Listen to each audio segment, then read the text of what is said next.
ang unang araw ni Arthur bilang officer ng The Disciplinary Committee. At mukhang pagkatapos ni Princess Tessia, si Princess Kathleen na naman ang paiibigin ni Arthur. Kaya huwag na nating patagalin pa. Let's go! And please like and subscribe sa ating YouTube channel mga lads at mag-follow sa ating Facebook page. Salamat! Nagsimula ang chapter na ito kung saan maagang gumising si Arthur habang si Elijah ay nananaginip pa rin sa buwan na hindi niya kayang abutin. Pagkatapos, lumipat ng eksena sa magandang tanawin ng paaralan ng Cyrus Academy. At habang naglalakad si Arthur, ang lahat ng mga estudyante ay talagang napapatingin sa kanya.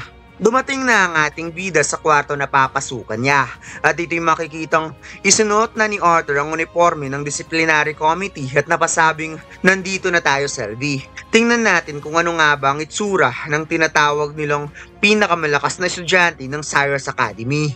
Subalit sa pagbukas ni Arthur, isang napakalaking leon ang bumungad sa kanya na umungol sa pagsigaw na makikitang tumansik ang lahat ng laway nito sa mukha niya at muntik nang tumilapon si Selby sa sobrang gulat. Pagkatapos, tumahimik na lang bigla ang leon realizing na hindi tumalabang pananakot niya. Ngunit itong si Selby ay sobrang naiinis na, kaya nakatikim tuloy ng matinding left hook ang napakalaking leon.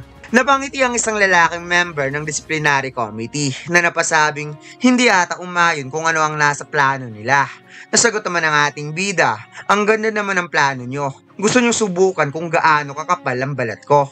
Napangiti na lamang ang lalaki dahil hindi siya makapaniwalang may natipuhan ng Director Goodsky na sobrang interesante at mukhang pinili ito base sa sariling kakayahan o baka may malaking koneksyon at harapang sinabi kay Arthur, "Vlad, don't lie." Na para bang gusto niyang sabihin na kung ang mga magulang mo ay pangkaraniwan ka rin. Kaya sinabi ni Arthur, "Pasensya na." Ano sinabi mo? Na-realize niya na parang hindi man lang nag-flinch ang first year na to sa sinabi niya. Kaya napangiti na lamang siya at sinabing isa lang naman yung lumang kasabihan. Ako nga pala si Kai Crestless, isang 4th year at maaari mo akong tawagin sa pangalang Kai. Nakipagkamay si Arthur at nagpakilala na siya si Arthur Lewayne at ito ang kanyang band na si Selby na makikitang parang ginawang tagasunod ni Selby ang napakalaking mana beast. Kaya hindi makapaniwala itong si Kai kung anong klaseng mana beast ang maliit na to na kahit si Grouder ay napapasunod niya. May biglang nagsalita sa gilid na napasabing, "Aba,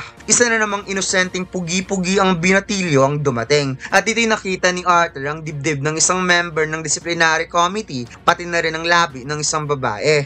At napasabing, bakit kaya kulang ang mga tunay na lalaki sa committee nito? Kung saan, biglang naalala ni Arthur ang na-imagine yung childhood friend ni Elijah na nagngangalang Helgart, kaya napa-Helgart tuloy siya.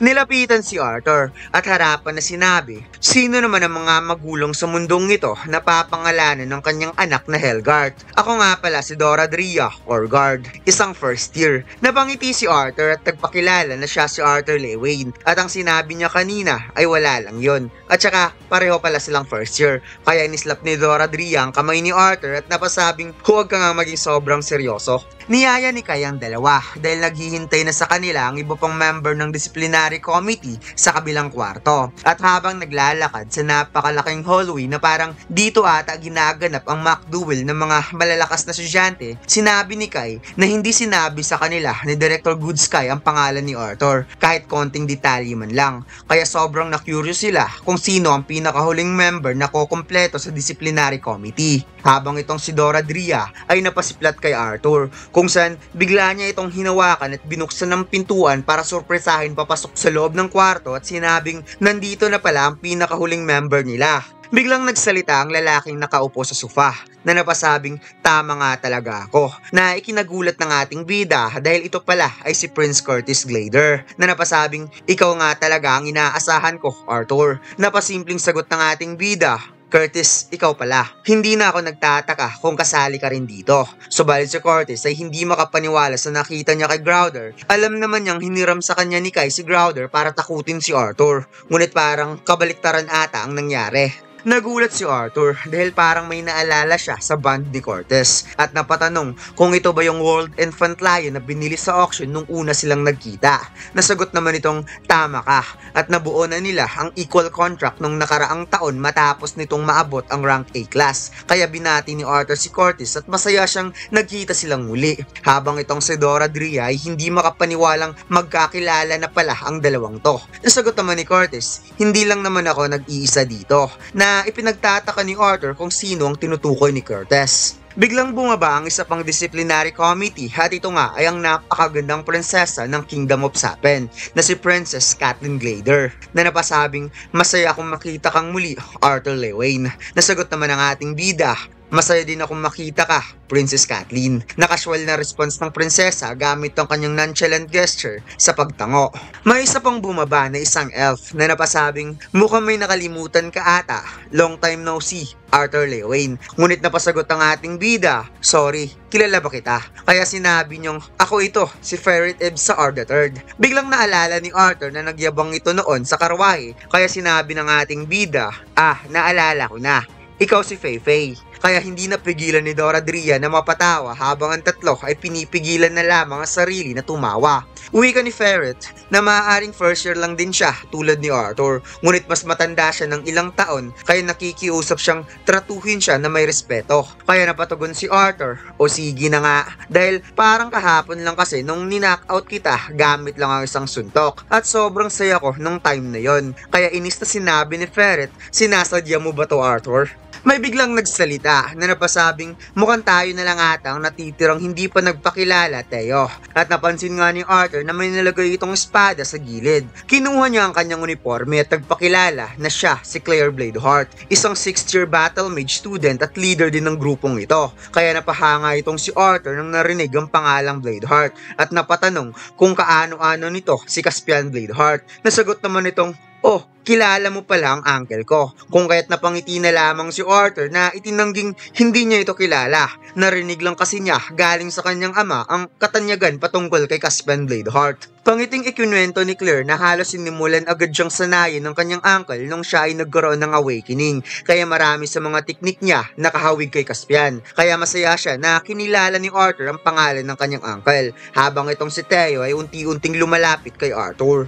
Harapang sinabi ni Teo kay Arthur na mukhang bumaba ata ng gusto ang qualification ng disciplinary committee para mag-recruit ng mga patapon. Inabot niya ang kanyang kamay, kaya pasimpleng hinawakan ni Arthur ang kamay nito, ngunit biglaan na lamang bumigat ang kanyang pakiramdam, realizing na ito ay isang gravity magic at mukhang sinusubukan siya ng taong ito. At kung hindi dahil sa assimilation ng beast will ni Sylvia, sa tingin niya, mukhang hindi na siya makakatayo pa.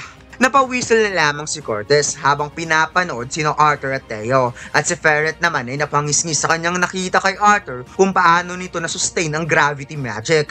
Wika ni Teo, hindi na rin masama para sa isang first year, at napalakpak itong si Kai dahil hindi lang pala puro muka ang pwedeng ipagmayabang ni Arthur. Ngunit itong si Feifei, dumikit lang naman ng mukha sa sahig nung ginawa yun ni Teo sa kanya, kaya inis na ipinaliwanag ni Ferret na isa naman siyang conjurer at si Arthur ay isang augmenter at wag na wag siyang ihambing sa isang brusko na gaya ng taong yan.